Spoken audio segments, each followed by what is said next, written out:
We hear now Armchair Astronomy with members of the American Museum Hayden Planetarium staff talking to WBAI's David W. Teskey. This is the 52nd in our continuing series of programs on astronomy. Contributing their time and knowledge to this venture are members of the American Museum Hayden Planetarium staff. They come hoping to give us laymen a fuller understanding of our universe. On today's program, we will hear the first of two programs about the many aspects of time. With us today is astronomer Dr. Kenneth L. Franklin of the American Museum Hayden Planetarium and Mr. J.T. Fraser, senior scientist with General Precision Incorporated and research associate in the Department of Physics and Astronomy, Michigan State University. Mr. Fraser has conceived, developed, and edited the new book, The Voices of Time. Welcome, both of you, and here now is Dr. Franklin. Slowly, but quite perceptibly, the young child learns the rhythm of life. With each sunrise and sunset, he adapts himself more intimately to the enduring and to the changing aspects of his environment. As the seasons pass, he begins his lifelong search for personal identity through a complex mental process involving expectation and memory. In due course, he is likely to beget other human beings, resembling himself and at least one other person. 10 or 12 scores of seasonal changes later, he will be motionless. His body will begin its disintegration into the chemical elements making up the earth. We say that he was conceived and was born, that he learned, loved, struggled, aged, and died. Through the life of this man, as through the life of all men, personal identity becomes intelligible and communicable to others because of the existence of a subtle, private, and communal understanding of an ordering principle. The same understanding or type of knowledge is also essential for the description of man's relation to the universe. This principle or knowledge, couched in terms of an idea called time, is the central concern of The Voices of Time. And The Voices of Time is a large volume about time, edited by my good friend J.T. Fraser. J.T., it's a pleasure to have you with us today to talk about the voices of time and your interest in time. We've known each other now for, well, what is it, about 7 years, I guess. Since 1958, I believe, yes. When is your book going to be published? The publication date is later this month on the 17th of January. But I'm happy to have seen some bound volumes already last month. Very good. I hope that is a very happy occasion for you to see this. It certainly is. J.T., what has been your background to get you interested in time? Where are you from? I'm a native of Hungary, and I obtained my high school education in Hungary, but I obtained my college training in this country. As to my particular interest, I think this is not more or less than the interest of any human being. I think everybody is interested in time, and the question of time, once his attention is turned to it, there's something intrinsically fascinating about it, and of course this is what is behind the idea of the book, and that is why I believe that it will be at least moderately successful. Once it is stirred up, people are interested in the question of time. Well, that's true. I have seen some page proofs of your book, and it's in page-proof form, it's difficult to handle, but it's also difficult to put down because it was quite fascinating to me. You work for General Precision. That is correct. I'm senior scientist on the research staff of GPL Division of General Precision. We're located in Pleasantville. My particular interest at my work there involves magnetic resonance in its various applications and studies of field theory. Both of them, that is the former a matter of practical application, the second one mostly theoretical. Well, you're a physical type engineer or an engineering type physicist? I like to specify my field, at least that's how I am listed in the American Man of Science, as engineering physicist. Although my formal training is in electrical engineering, that is my undergraduate training, and then I have also some formal training in physics. But I believe that the interaction of physics and engineering is something of practical interest to industry. There is a certain synthesis there, which in a very small way resembles the synthesis that we have attempted in The Voices of Time. You have made it very practical, too, in the sense that you have a few patents, as I understand it. Oh, yes, I hold about 10 patents, and I'm quite proud of them. And your family, J.T.? I have 3 children, a wife. We live in Pleasantville, and you recall Yes. we had the pleasure of having you there a number of times. How did you get interested in time, J.T.? You said that it's something that all of us are interested in. It's true. I was reading the paper this morning and realizing that it was not printed the night before, and tomorrow we don't know what the paper is going to be. We sort of back through our lives into time somehow. We can see what we've come from, but we don't see where we're going. Well, I think this is quite a loaded question, and the 720 pages of the book, at least a good part of it, will discuss the many aspects of what you have just mentioned. Like with any particular training, once you have a good look at something, you immediately see more problems than you saw originally. For instance, what you just mentioned, that we back into time and we don't see the future, and what we know the past, there already involves a good deal of psychology, a good deal of physiology, includes philosophy, includes the physical world. Perhaps one way to lead up is to review briefly the history of how I have developed and edited this work. Not so much of why I'm interested in time, but why I'm interested in it sufficiently to have produced this book. Yeah, why are you interested in it sufficiently to do something about to it? do Most of us something. just It's live. like the weather. That's right. Yes. I think this goes back to my experiences of Second World War and my reflections as a young man, seeing the various cultures rush at one another in a very irrational fashion, and have come to the conclusion, and certainly I much later realized that this is not, I'm not the only one with this conclusion, that man is only secondarily an arguing and rational creature. Primarily is an emotional and imaginative creature. Therein resides his strength for building and creating, and also therein resides his evil ability to ruin. It's a matter of finding the balance between the two, and encouraging the first and discouraging the second. Be that as it may, I felt that time is of central concern to man. From the individual's point of view, the freedom of how to dispose of your time, your knowledge that your time, whatever time may be, will come to an end, meaning that biologically you will die. The knowledge that everything seems to have a beginning and an end, except the universe, but even, well, maybe that has a beginning and an end too. This, you see, in these few sentences, we immediately have enlarged our vistas from considering that you and I someday will die to the universe. That's a pretty big hop. Well, so I felt that time is of such central concern that somebody should ask some questions about it. And later I found that indeed these questions have been asked by practically anybody and everybody who ever asked any questions. The list of people who are interested in the subject of time through history reads somewhat like a, what should we call it, a who is who in humanity. Everybody and anybody who ever contributed to thought or science had something to ask about it. And at the same time, everybody and anybody who has ever asked any question somehow philosophized or thought or reflected on time. Educated or uneducated, primitive or sophisticated, they all ask questions of where we're coming from and where we are going to.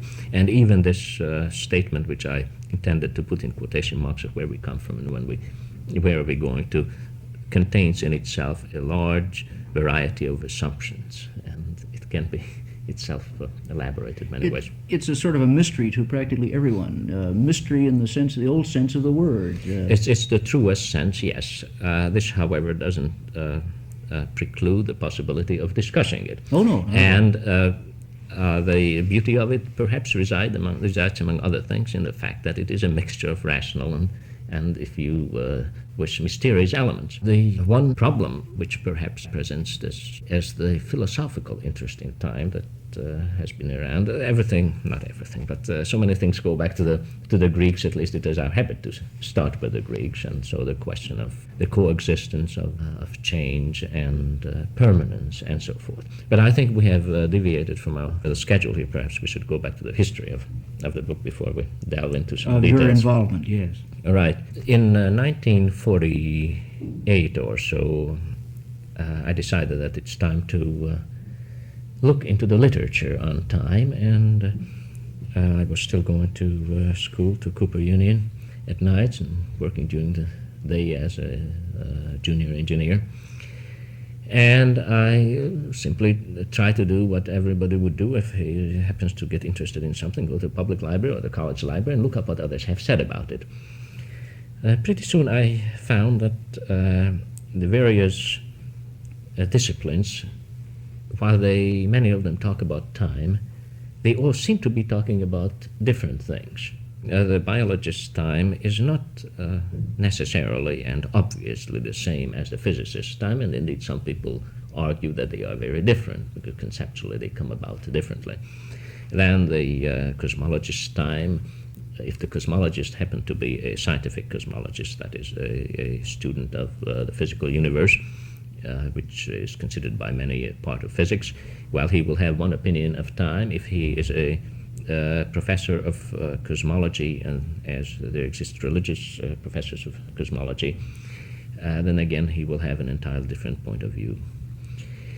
Then a psychologist would possibly mean something else when he says time, although the very question of what they mean when they say time is problematic, because a definition of time doesn't exist, and it is questionable whether it is meaningful to ask for a definition of time at all.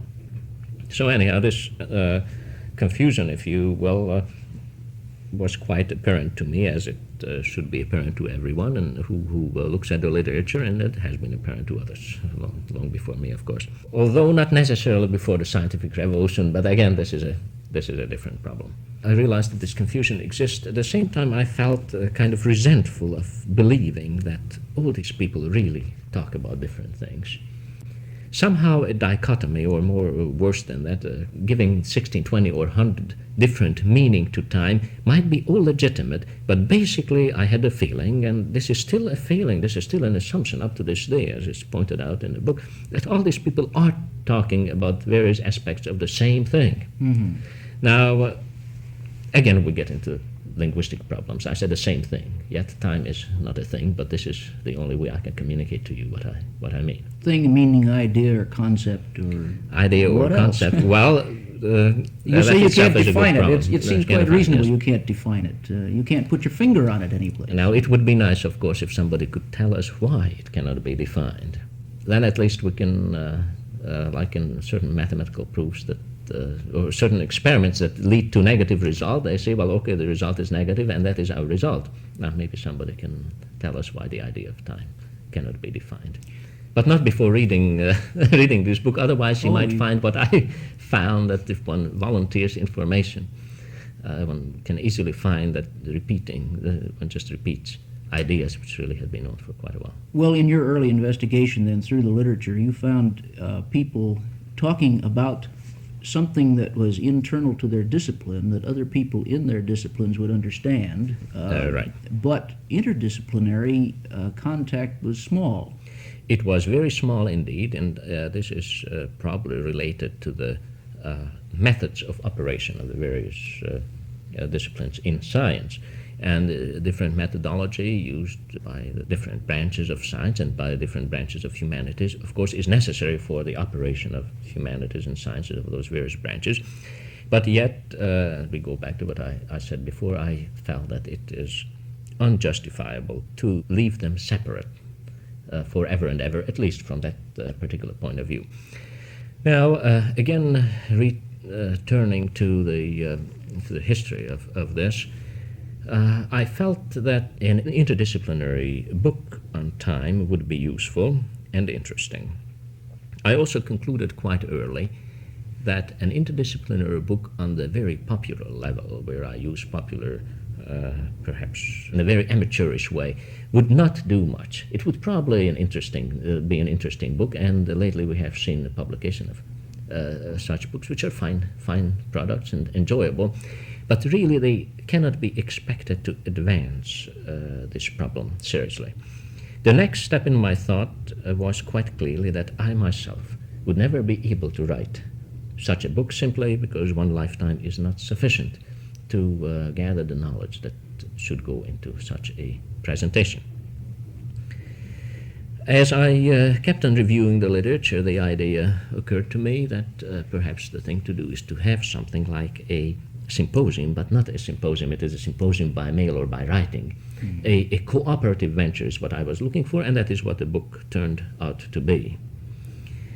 So I very simply made a list of people who published their approach, who said something about the role of time in their specific fields, such as the role of time in the great religions was one of the early books I discovered by Professor Brandon of Manchester, and he's indeed now one of our contributors. And this is, of course, one specific piece of literature. And there were a number of these, and an increasing number, indicating an increasing interest in time on behalf of the various branches of the sciences and humanities, and with this an increasing interest in the coordination of this. So I've picked up names of people from cards who wrote something. I read their books, I read their articles, I try to make up my mind what they want to say. I try to imagine whether they could possibly contribute to an interdisciplinary volume. And after I've come to the conclusion that they could, well, then I just sat down and wrote to them. And I think the observing or seeing or living, if you wish, living to see book titles change into index cards, or index cards into book titles, into articles, and books into letters from these people, and finally into real people who wrote those books and who have their likes and dislikes. It was one of the rewarding experiences of this work. Then you didn't have any trouble getting people interested in doing something? Amazingly enough, and rewardingly enough, no. Now, I shouldn't say that I didn't have any trouble, but I shouldn't even say that it wasn't difficult. But it was certainly not unsurmountable. If it would have been unsurmountable, the book wouldn't be here. But it worked out well. It needed some dedication. There's no reason why I shouldn't say so. It did need some dedication and some sweat and tears. And I should say that the present authorship in the book, there are 26 articles, 27 with my concluding chapter, and of course there's my introduction and the material in between the chapters. But there are 26 people there, and I think that this is the result of my having corresponded with something like perhaps 85 people as potential authors. Now this is a pretty good ratio. The difficulty resided in getting the people who are, first of all, qualified to write, who are capable, who have proved their ability by past publications, who have published on this specific subject, who are willing to cooperate, who are willing to keep to the length of the assigned chapter, who are willing to write and able to write on a specific level, which is deep and clear at the same time, who are willing to tie in their statements with the existing field of knowledge in their particular field, in other words, professional performance, and who are, of course, sympathetic to the project. And as it happens, I have lost a number of contributors who simply believed that this approach has no particular merits. The prejudices of scientists, which are definitely there, are very fascinating. And it is quite interesting that this beautiful, clear structure, especially of the physical sciences, which prides itself, and justly so, in logical achievement, in clarity, and so forth. Well, there is a lot of emotion in that. And so I've lost a very fine quantum mechanicist because he did not want to contribute to a book that also discusses metaphysics. I've lost a very fine psychologist because of the presence of an article, or contemplated presence at that time, of an article of a school that he was not particularly the follower of. You say lost. I mean, you're just not communicating with them anymore? Oh, or you just no, didn't we are get good them into friends. the- Most of these people very much communicate. Well, yes. I'm relieved, because most people in science can tolerate other points of view, Oh, yes. providing they don't have to agree with them. Right, Yes. right. And Oh, still be this friendly is- with it, yes. In fact, the people who at one time either turned down because they disagreed with the approach, or they turned it down because simply they had no time. Many of these are now members of a very loosely knit organization I like to refer to as the Friends of Time. Oh. And this is a very, very fine group of people. We are by no means incorporated or anything else. This is just a, let us say, an organization by mail and knowing one another, and I keep them posted, and they have kept my spirit up by good letters. You have had some pretty good assistance in this from time to time. You have an association with Michigan State in relation to this effort? Yes, I was very fortunate to have obtained a research associateship in the Physics and Astronomy Department of Michigan State for the specific purpose of conducting these studies. I obtained no financial support from them, except a couple of trips, but I'm very grateful, and it was very useful. It opened up the doors to the academic community. It is easier to correspond with people if you are associated with a university. Yes, it gives you a good letterhead. Oh, yes. General precision would be nice, but one would wonder, well, what in the world is this company General have precision, to do yes. with it, That is quite interesting as you mention it like this. It is not really clear if you see a letter discussing the Voices of Time on a Michigan State letterhead, what Michigan State has to do with it, but nobody would question it, because it is the type of activity that is thought to belong to a university. Now, General Precision had a lot to do with it, in the sense of supporting me with goodwill and helping me in my trip around the world in 1963, and endorsing my activities and so forth, and also opening certain doors to people who work in industry. And also the General Research Department is pretty forward-looking, and the management is forward-looking, so it was good. These should all go under goodwill and assistance, I suppose. They would not alone have done anything unless I'm behind there to to push it along. Well, but certainly they were would be- necessary. they would certainly be willing to help somebody who wanted to do something. Yes. But well, you wanted And, to. and I must say that the people themselves at General Precision, just as well as at Michigan State, are interested in it. You mentioned your world trip. Would you talk to us about that? I started a correspondence with the contributors and potential contributors in 1960, and when everything was sufficiently advanced, I obtained a 50-word statement from each of the contributors stating what they would like to say. I reproduced these statements, courtesy of General Precision. I mailed them out, edited them in a small way, kept in correspondence to see how the work will develop, so that we won't have too much repetition. I anticipated, and indeed we have a small amount of overlap between some chapters, but this makes it quite interesting, because it discusses one thing from the point of view of several people, or at least two people. So when the work was sufficiently advanced, it was time to sit down and talk about it. At least in my view, there is no substitute for being able to sit down at a table and talk it over with somebody of what you want to do. Also, I'm pretty much unknown. That is, the people I corresponded with knew nothing about me, except that they have received letters from somebody who had some idea which they liked. In fact, the responses were usually quite enthusiastic. So, since they didn't know who I was, I felt that it would be useful to see these people in person, both those in this country and abroad.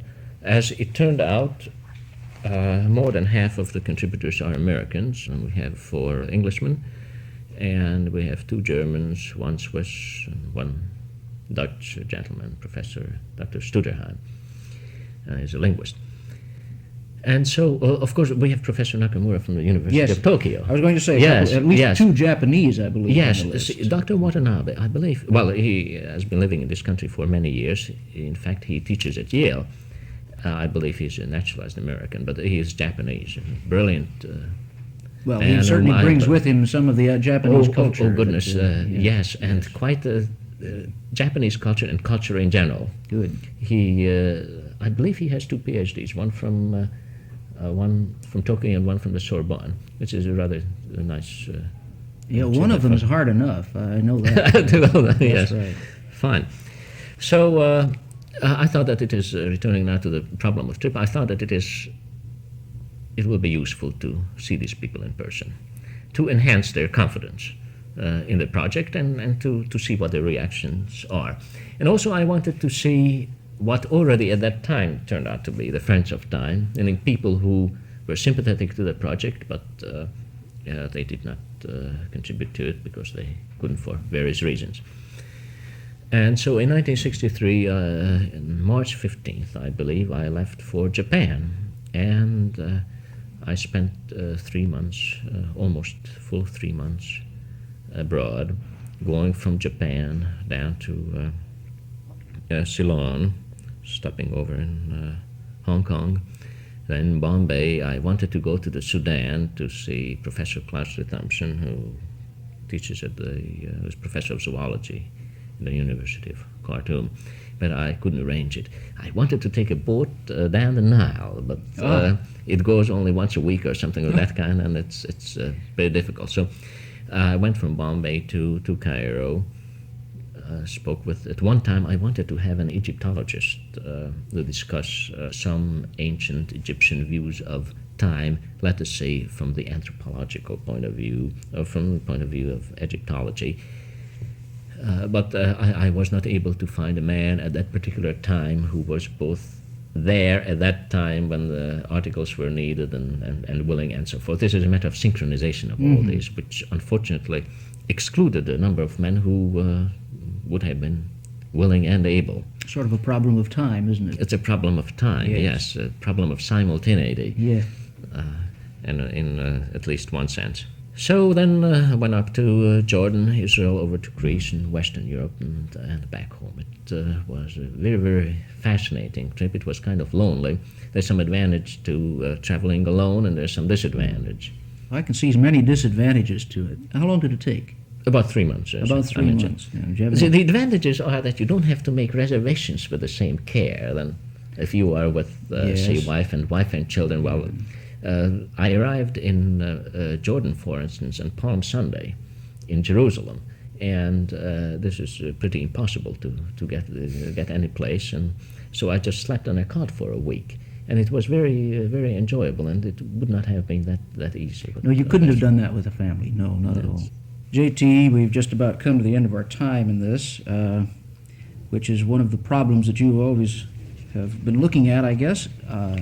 Next week, I'd like to continue our conversation about time, and I want you to talk a little bit more about your book next week as a book. I think we should concentrate on the book and its And contents. Yes. also, later on this month, there's going to be some meetings about time in New Yes, York very- City, and I'd like you to talk some more about that next Yes, week. the New York Academy of Sciences is sponsoring the symposium, and I think so that next week we'll be talking about the book and the Very symposium.